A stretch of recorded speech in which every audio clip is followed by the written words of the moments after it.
Hello friends, welcome to elite சமையல். நான் ரேணுகா திருவேங்கடம். நான் இன்றைக்கி இந்த சம்மருக்கு ஒரு நல்ல சம்மர் ஸ்பெஷல் ட்ரிங்க் உங்களுக்கு செய்து காண்பிக்க போகிறேன். இதை சாதாரணமாக நம்ம வீட்டு தண்ணியிலேயே இதை கலந்து சாப்பிட்லாம். ஒன்று நெல்லிக்காய் மோர், இன்னொன்று நெல்லிக்காய் தண்ணி. இது ரெண்டும் எப்படி பண்ணுறதுன்னு நான் இன்றைக்கி உங்களுக்கு செய்து காண்பிக்கிறேன். இதை செய்து சாப்பிட்டு பாருங்கள். அவ்வளோ குளிர்ச்சியை தரக்கூடிய ஒரு சம்மர் ட்ரிங்க் இது.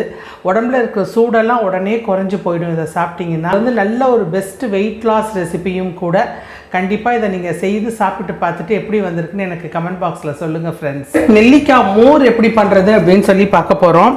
இதில் பார்த்தீங்கன்னா இதுக்கு நான் ஒரு 3 டம்ளர், அதாவது நீங்கள் ஒரு 1 லிட்டர் மோருக்கு நான் 3 நெல்லிக்காய் செதுக்கி வச்சுருக்கேன். ஒரு சின்ன துண்டு இஞ்சி, கல்லுப்பு, ஜீரகம், கொத்தமல்லி, புதினா, கருவேப்பில்லை. இதில் புதினாவோட ஸ்மெல்லு பிடிக்கல, எனக்கு வேண்டாம் அப்படின்னு சொல்கிறவங்க நீங்கள் விட்டுடலாம்.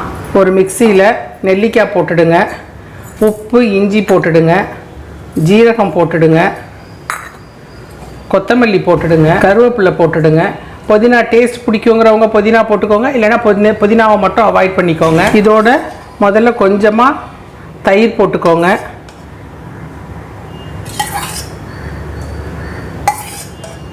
இதை அப்படியே மிக்சியில் அடிச்சுட்டு வந்துடுங்க. மோர் மிக்சியில் அடித்து வச்சுருக்கிறத இதில் விட்டுடுங்க. இது வடிகட்டலைன்னா கூட நல்லா தான் இருக்கும், ஆனால் வடிகட்டிடுங்க. வடிகட்டினா தான் வாயில் அந்த கருவேப்பிலை, கொத்தமல்லி எல்லாம் தட்டுப்படாமல் இருக்கும். இதில் நீங்கள் வேணுங்கிற அளவுக்கு தண்ணி விட்டுக்கலாம். இப்போ நீங்கள் என்ன பண்ணலாம் அப்படின்னு சொன்னால், இதில் தாளித்து கொட்டணும்னு விருப்பப்பட்டால் தாளித்து கொட்டலாம். தாளிக்க வேண்டாம். ஆக்சுவலாக இதுக்கு தாளிக்கவே வேண்டியதில்லை. இதுக்கு கொஞ்சமாக பெருங்காயம் மட்டும் போட்டுக்கோங்க. அவ்வளோதான், அருமையான மோர் ரெடி ஆகிடுச்சு பாருங்கள். இப்போ பார்த்தீங்கன்னா நான் தண்ணி ஒரு 1.5 லிட்டர் எடுத்து வச்சுருக்கேன். இதில் கரெக்டாக 1.5 லிட்டர் தண்ணி இருக்குது. இது அளவு இப்படி தாங்கிறதெல்லாம் கிடையாது, கொஞ்சம் கூட குறைய போட்டுக்கலாம். நான் 1.5 லிட்டர் தண்ணிக்கு ஒரு 5 நெல்லிக்காய் அந்த மாதிரி செதுக்கி வச்சுருக்கேன். கருவேப்பில்லை பார்த்தீங்க அப்படின்னு சொன்னால் ஒரு 7லேருந்து 8 இலை போட்டிருக்கிறேன். அதுக்கு மேலே போட வேண்டாம் இதுக்கு. இப்போ இதோடு சேர்த்து இந்த தண்ணிக்கு இவ்வளோ உப்பு, அதாவது 1 டீஸ்பூன் உப்பு இருக்கும். இதை போட்டு நல்லா அரைச்சி எடுத்துகிட்டு வந்துடலாம். அரைச்சி எடுத்துகிட்டு வந்துட்டு இதை வடிகட்டி இந்த தண்ணியில் ஊற்றிட்டோன்னு வச்சுக்கோங்களேன், அவ்வளோ அருமையான ஒரு சம்மர் ட்ரிங்க் ரெடி ஆகிடும். இது உடம்புக்கும். என்னோட ஃப்ரெண்டு வீட்டில் எனக்கு தெரிஞ்சு கிட்டத்தட்ட 25 வருஷமாக 2 வயசு குழந்தையிலேருந்து 70 வயசு பெரியவங்க வரைக்கும் ஆடைக்கும் சரி கோடைக்கும் சரி, அதாவது வெயில் காலமோ மழை காலமோ எதுவாக இருந்தாலும் இந்த தண்ணி தான் குடிக்கிறாங்க. இதுக்கு அவ்வளோ ஒரு இம்யூனிட்டியை கொடுக்கக்கூடியது இது. ஒரு நெல்லிக்காய் ஒரு ஆப்பிளுக்கு சமானம்.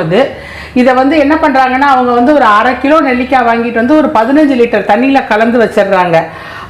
நாள் ஃபுல்லாக அதை தான் குடிக்கிறாங்க. அடுத்து நைட்டு படுக்க போகும்போது பாத்திரத்தை விளக்கி வச்சுட்டு அடுத்த நாள் காலையில் திரும்பவும் இதே ப்ராசஸ் தான் அவங்க பண்ணுறாங்க. கிட்டத்தட்ட அவங்க 25 வருஷமாக இந்த தண்ணி தான் குடிச்சிட்டு இருக்காங்களாம். எந்த வியாதியுமே அவங்களுக்கு வந்ததில், சளியே பிடிச்சதில்லைன்னு சொல்கிறாங்க. நீங்களும் ட்ரை பண்ணி பாருங்கள் ஃப்ரெண்ட்ஸ். இப்போ பாருங்கள், நான் நெல்லிக்காவை அரைச்சிட்டேன். இதை நீங்கள் நல்லா வடிகட்டிடுங்க. இது வடிகட்டுறது எதுக்காக அப்படின்னு சொன்னால், சும்மா நமக்கு அந்த திப்பியாக வாயில் அகப்படாமல் இருக்கிறதுக்கு தான் இது வடிகட்டுறது. இதை வடிகட்டலைனாலும் ஒன்றும் இல்லை, ஆனால் குழந்தைங்கள்லாம் குடிக்கிறதுனா கஷ்டம். அவங்க 15 லிட்டர் தண்ணிக்கு ஒரு 20-25 நெல்லிக்காய் போடுவாங்க.